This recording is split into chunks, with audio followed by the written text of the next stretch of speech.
Pada zaman dahulu, ketika manusia masih sedikit dan belum ada kota-kota, terdapat sebuah negeri bernama Negeri Lembah. Penduduk di negeri itu hidup berdampingan dengan rukun. Prinsip hidup mereka adalah semua harus seragam.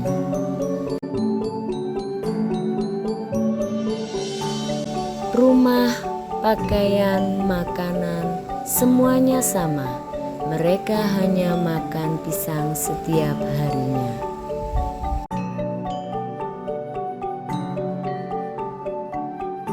Di negeri Lebah, pakaian pun terbuat dari daun pisang. Hewan peliharaan mereka hanya kambing. Dan setiap keluarga di sana hanya boleh punya 2 anak.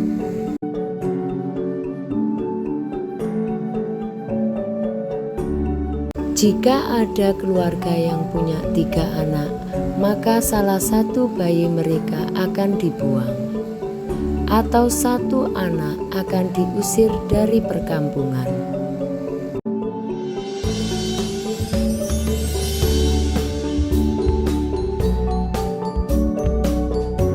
Yang lebih hebat lagi, semua nama penduduk sama, mulai dari kepala suku sampai anak kecil, semua bernama Lembah.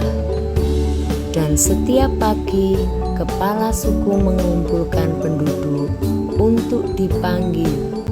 Dan meskipun bernama sama, setiap orang tahu kapan giliran namanya dipanggil.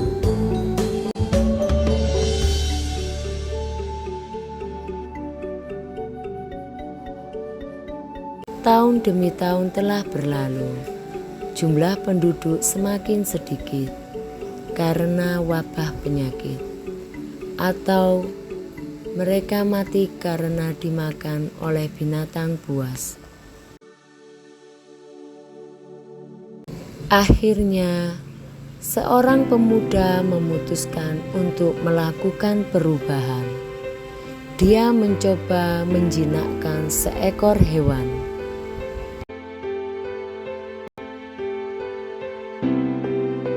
Hewan yang telah ia tangkap diberinya nama ayam. Karena bosan makan pisang, dia mencoba makan buah-buahan lain yang tumbuh di hutan. Setelah mencicipi buah, ia merasa buah tersebut terasa enak.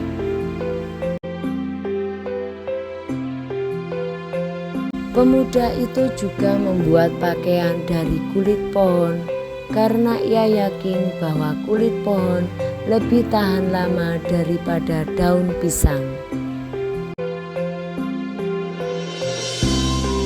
Pada saat menikah, pemuda itu pun mempertahankan anak-anaknya yang ketiga, bahkan yang keempat, kelima, hingga ke-16.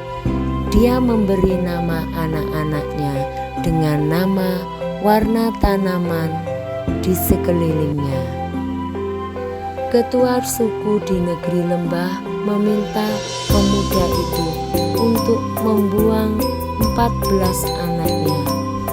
Di sini semua keluarga hanya boleh punya 2 anak. Terserah, kamu harus buang si merah, si hitam, atau apa saja. Meskipun ketua suku meminta hal tersebut, pemuda itu tetap mempertahankan anak-anaknya.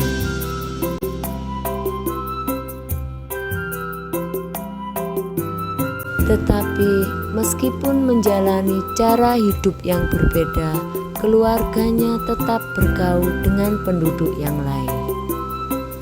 Keluarga lelaki ini tentu saja dibenci dan dijauhi oleh penduduk lembah yang lain. Dasar orang aneh, pengacau, ia pengkhianat.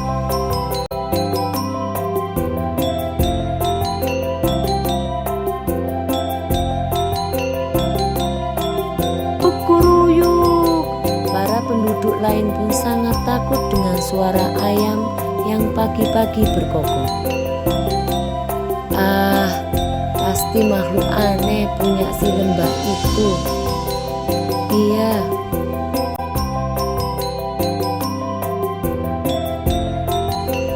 Mereka pun kesulitan untuk menghafal 16 nama anak-anaknya. Ayo, namaku siapa? Pasti tidak hafal. Tahun demi tahun pun berlalu. Satu demi satu penduduk lembah yang lain meninggal. Jangan tinggalkan aku.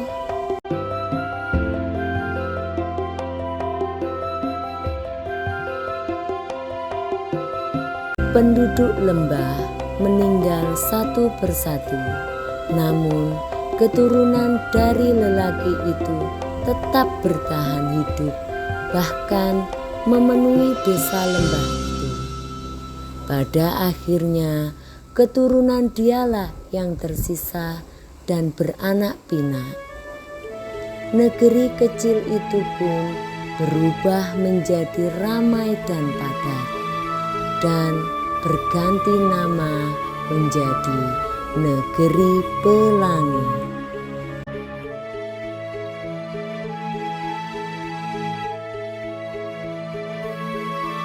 Anak-anak, sekarang mari kita refleksikan.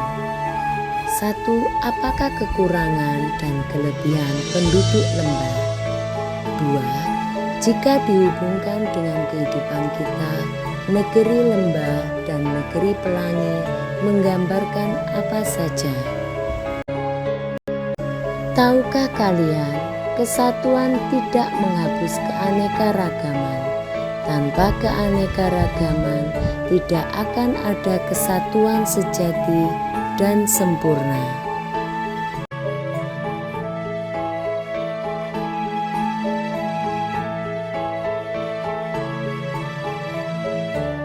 Tiga hal yang perlu kita pelajari tentang perbedaan. 1. Kita diciptakan berbeda agar kita saling mengenal dan bekerja sama. 2. Persatuan ada karena adanya perbedaan-perbedaan. 3. Perbedaan tanda kemahakreatifan Tuhan Yang Maha Esa. Dengan perbedaan membuat dunia semakin indah. Untuk itu, marilah kita saling menghargai perbedaan dan menjadikan perbedaan itu adalah sesuatu yang indah.